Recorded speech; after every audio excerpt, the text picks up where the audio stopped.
السلام علیکم۔ آج کا ہمارا ٹاپک ہیومن نروس سسٹم کے بارے میں ہے۔ ہیومن نروس سسٹم کا فنکشن کیا ہے ہمارے باڈی میں۔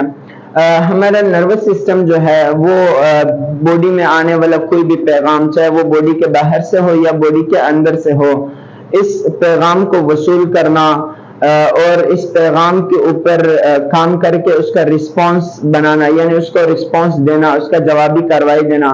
مثال ہم نے کوئی بھی آواز سنا، اس آواز کو کانوں سے ہمارے برین تک پہنچانا اور اس کے اوپر کام کر کے اس کا جو جواب ہے وہ واپس وہی حصے تک پہنچانا، افیکٹرز تک۔ یہ سارا کام ہمارے نروس سسٹم کا ہے، یعنی کوئی بھی پیغام وصول کر کے اس کا جوابی کارروائی دینا، اس کے اوپر فیصلہ کر کے ڈیسیژن بنانا، فیصلہ بنانا اور واپس اسی افیکٹرز تک پہنچانا، یہ ہمارا نروس سسٹم کا کام ہوتا ہے۔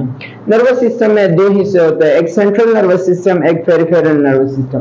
سینٹرل نروس سسٹم میں ہمارا برین اور اسپائنل کارڈ آتے ہیں، جو کہ اسٹیمولس وصول کرنے کے بعد، یعنی کوئی بھی پیغام وصول کرنے کے بعد اس کے اوپر کام کر کے اس کا رسپانس بنانا، یعنی اس کے اوپر فیصلہ کرنا، اس کا فیصلہ بنانا ہمارے برین اور اسپائنل کارڈ کا کام ہوتا ہے۔ اور پیریفیرل نروس سسٹم میں ہمارے پاس تمام وہ نروز، تمام وہ کیبلز، نرو کے کیبلز ہوتے ہیں، یعنی جو کہ پورے باڈی تک گئے ہوئے ہوتے ہیں، اسپائنل کارڈ اور برین سے جو کہ اٹھ رہے ہوتے ہیں، یعنی اسپائنل کارڈ اور برین سے جڑے ہوئے ہوتے ہیں، پورے باڈی میں پھیلے ہوئے ہوتے ہیں۔ ان نروز کو جو کہ اسپائنل کارڈ اور برین سے پورے باڈی میں پھیلے ہوئے ہیں، ان کو ہم پیریفیرل نروس سسٹم کہتے ہیں۔ اب سینٹرل نروس سسٹم کا کام ہمارے پاس فیصلہ بنانا ہے، یعنی ڈیسیژن بنانا، ڈیسیژن دینا، رسپانس دکھانا ہے۔ اور پیریفیرل نروس سسٹم کا کام ہوتا ہے کسی بھی پیغام کو وصول کرنا، باڈی کے کسی بھی حصے سے پیغام کو وصول کر کے اسپائنل کارڈ یا برین تک پہنچانا۔ اب پیریفیرل نروس سسٹم میں ہمارے پاس دو قسم کے نروز ہوتے ہیں، دو قسم کے پیریفیرل نروس سسٹم دو حصوں میں تقسیم کیا گیا، ایک سومیٹک نروس سسٹم، ایک autonomic nervous system. Somatic nervous system میں وہ نروز جو کہ تمام ان حصوں کے ساتھ اٹیچ ہوتے ہیں جو ہمارے قابو میں ہوتے ہیں، جو ہم قابو کر سکتے ہیں، جس کے اوپر ہمارا مکمل قابو ہوتا ہے۔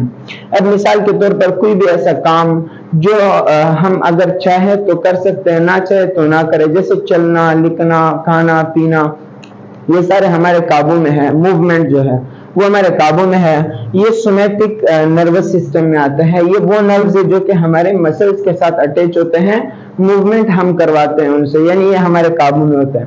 آٹونومک نروس سسٹم یہ وہ نروس سسٹم ہوتا ہے جو کہ ہمارے قابو میں نہیں ہے، جیسے پیاس کا لگنا، بھوک لگنا، پیشاب کا حاجت ہونا، ایسے درد ہونا، یہ سارے کیا ہے، ان پیغامات کو باڈی سے وصول کر کے برین تک پہنچانا، اسپائنل کارڈ تک پہنچانا، یہ آٹونومک نروس سسٹم کا کام ہوتا ہے۔ آٹونومک نروس سسٹم میں پھر ہمارے پاس دو قسم کے دو حصے آ جاتے ہیں، ایک سمپیتھیٹک نروس سسٹم، ایک پیرا سمپیتھیٹک نروس سسٹم۔